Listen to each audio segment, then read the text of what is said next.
You ever see someone so sure they're untouchable, they pour concrete right over your family's history, then smirk like they just built the future? That was Karen Whitfield, Queen Bee of Millbrook Estates, HOA tyrant and destroyer of my 150-year-old well. You can't fight progress, she sneered, as if the gurgle of water my great-granddad's blistered hands coaxed out of this earth back in 1870 was just some bump in her million-dollar sidewalk. She didn't know progress would be the judge signing her own arrest warrant, but I'm getting ahead of myself. I can still hear that old well sometimes, even now, especially that morning, me standing there in my funeral suit, mud on my shoes, Dad barely in the ground. The well wasn't just a hole in the earth. It was my family's legacy. Karen didn't care about that. She strutted around, clipboard in hand, finding fault with wildflowers and too loud laughter, acting like grief made me weak, like pouring concrete over our history would finally let her cash in on whatever shady land deal she'd been working. But what she buried wasn't just water. It was a federally protected aquifer, one tied to permits for her entire development.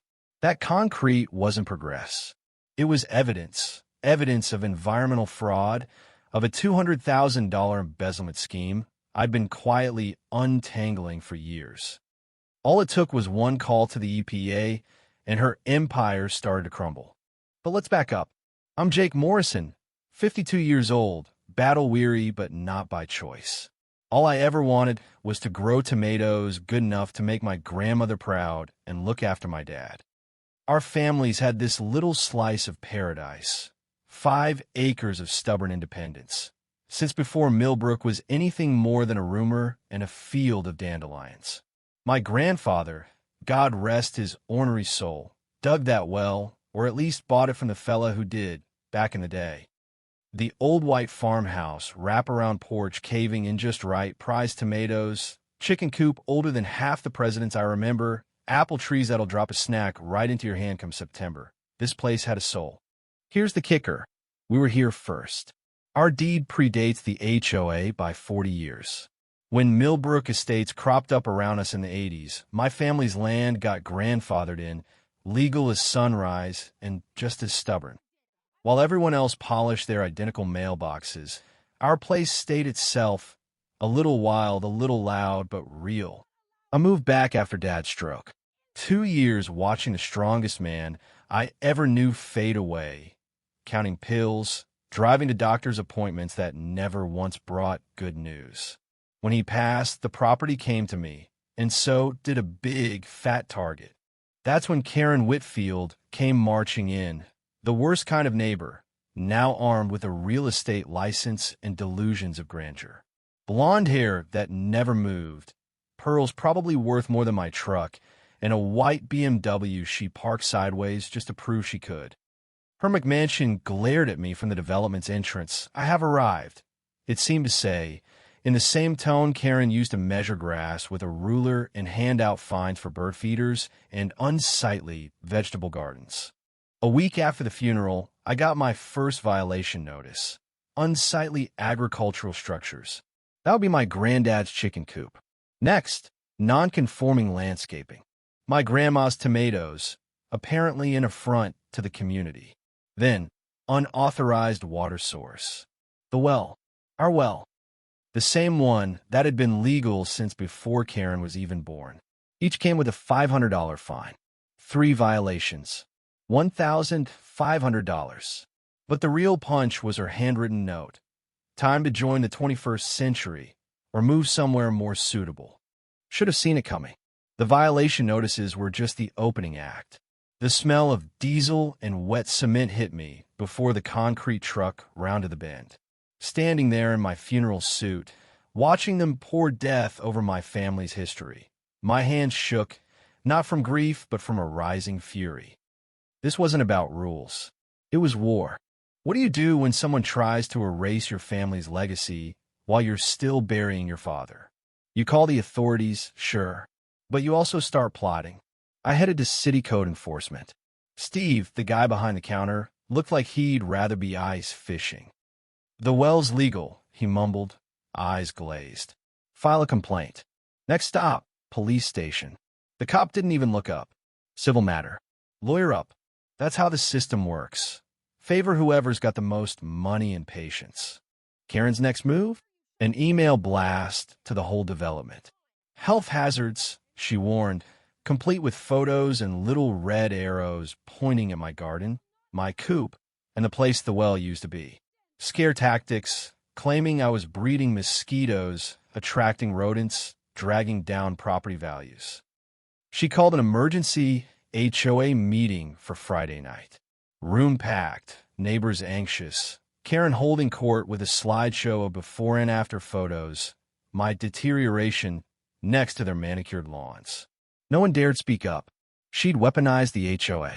But she didn't expect me to stand up, folder in hand.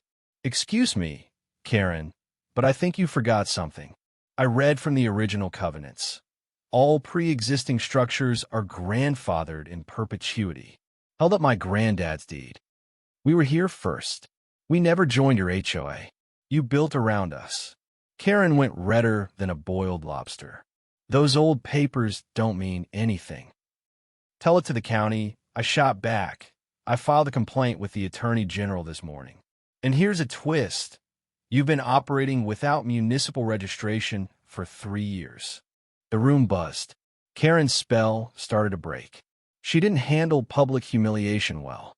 3 days later, a courier brought a cease and desist letter from her husband's law firm. Fancy paper, expensive threats. They accused me of harassment, defamation, tortious interference with business relationships. Translation: shut up, or we'll bankrupt you. Here's what 2 years wrangling with insurance companies taught me. The angrier the letter, the weaker the case. So I dug in. Nights at the courthouse, reading property records, sniffing out Karen's real estate license suspension. Turns out she'd been consulting through her husband's firm since she lost it for misrepresentation. Their specialty? Distressed sales. Homeowners desperate to sell fast, below market value. Karen sent a city inspector, her golf buddy Dave. He found a dozen violations. I demanded a real inspection. Those violations disappeared faster than you can say conflict of interest. Pro tip: you can always request a second opinion if you don't trust the first inspection. Karen upped the ante, slashed garden hose, open coop gate, missing chickens. Animal control calls, all from concerned neighbors sounding suspiciously like Karen. Security cameras solved that problem. Caught 3 teens trespassing, obviously on orders. One mom called, mortified. Mrs. Whitfield paid my son to prank you. I'll testify. The tide was turning. Then came the lawsuit. Sheriff's deputy on my porch, $50,000 in damages, for sale demanded. My lawyer said it had cost $25,000 just to defend. I nearly gave up. Maybe Karen was right. Maybe it'd be easier to walk away. But I saw my grandfather's hands in every rough board of that coop, my grandmother's tomatoes, my father's last words. Don't let them change what matters. I started hearing from other victims. Margaret, forced to remove solar panels.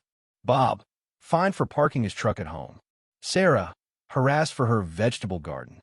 We met up, 4 of us at Martha's Diner, sharing stories, realizing Karen had run the same playbook for years. Her husband always handled the 4 sales, buyers always connected. This wasn't just HOA nonsense. It was organized fraud. The real twist: my well wasn't just family history. It was legally tied to the entire development's water supply. Karen's concrete destroyed not just my property, but the whole neighborhood's right to water. She knew, emails proved it. She'd gambled on nobody digging deep enough to find out. One call to the water authority could bring the whole place down. But I wasn't about to destroy 199 innocent families just to get even. Instead, we built a case. Rebecca, the environmental lawyer, David, the defense attorney, Jennifer, the public records wizard, Patricia, the forensic accountant. We uncovered Karen's paper trail. $200,000 siphoned through fake expenses, management fees, consulting payments, all lining her pockets. We brought in a water engineer to prove the environmental crime, the aquifers contamination, the whole legal mess. We went public, local news, county prosecutors, environmental agencies. Neighbors who'd been scared started speaking up. We practiced, prepared, gathered evidence. Every document, every recording, every witness. By December, we had Karen dead to rights. Her response? Panic. Try to buy me off. $15,000 to move away. I recorded every word legally. Threats, intimidation, you name it. She hired a PI to dig dirt, flooded city offices with bogus complaints, spread rumors about my mental health. She even tried planting evidence, caught on camera scattering pet store rats around my chicken coop. One still had the price tag on. That was the final nail. Karen tried to dissolve the HOA, but the community rallied. Anonymous threats turned into vandalism. Car windows smashed, headlight glass crunching underfoot. We stayed strong. My security cameras caught her husband's employees trying to sabotage my septic. Boardroom recordings from Tom Fletcher, an honest accountant, caught Karen plotting sabotage, discussing how to hide missing funds. She'd been planning this since before my father died, targeting us when she thought we'd be at our weakest. But she'd underestimated just how stubborn, how dangerous a corner neighbor with nothing to lose could be. The day of reckoning? Annual HOA meeting. Local news crews, 100 residents packed into the community center. Karen strutted in, ready to bluff her way through. But as she started her spiel, the doors opened. State environmental agents, county sheriffs, my lawyer with a mountain of evidence. Karen Whitfield, you're under arrest. The place erupted. Neighbors, silent for years, finally spoke up. Margaret, Bob, Sarah, they all shared their stories. The dam broke. Justice wasn't quick, but it was thorough. Karen got 18 months in federal prison, 5 years probation, $250,000 in restitution. Her house sold, marriage over, reputation ruined. But the real victory was what came after. Jackhammers breaking up the concrete, water bubbling up clear and clean, 3 days of environmental crews restoring what Karen tried to kill. We rewrote the HOA bylaws, transparency, accountability, financial audits, evening meetings. I chaired the new fiscal committee, swore no one would ever pull a Karen again. Our case set a precedent. New state laws for HOA accountability, environmental protections, legal resources for victims. Best part? Community healed. My grandmother's garden became a food bank. The chicken coop turned into a schoolhouse for neighborhood kids. Every morning, I draw a cup of water from that well and toast the sunrise. A reminder that legacy isn't just what you inherit, but what you defend and what you leave behind. Here's what I learned. When you're up against power and corruption, document everything. Build alliances. Never fight alone. Because sometimes the only thing standing between a bully and the future is one stubborn voice saying, not today. Your story, your voice, has more power than you think. So, let me ask you, where's the line between fighting for justice and seeking revenge? What would you have done in my shoes? Bring down the whole neighborhood to stop one bad neighbor, or find another way? Drop your thoughts below, share your own stories, because these battles aren't over, and sometimes the next person who needs to speak up is you.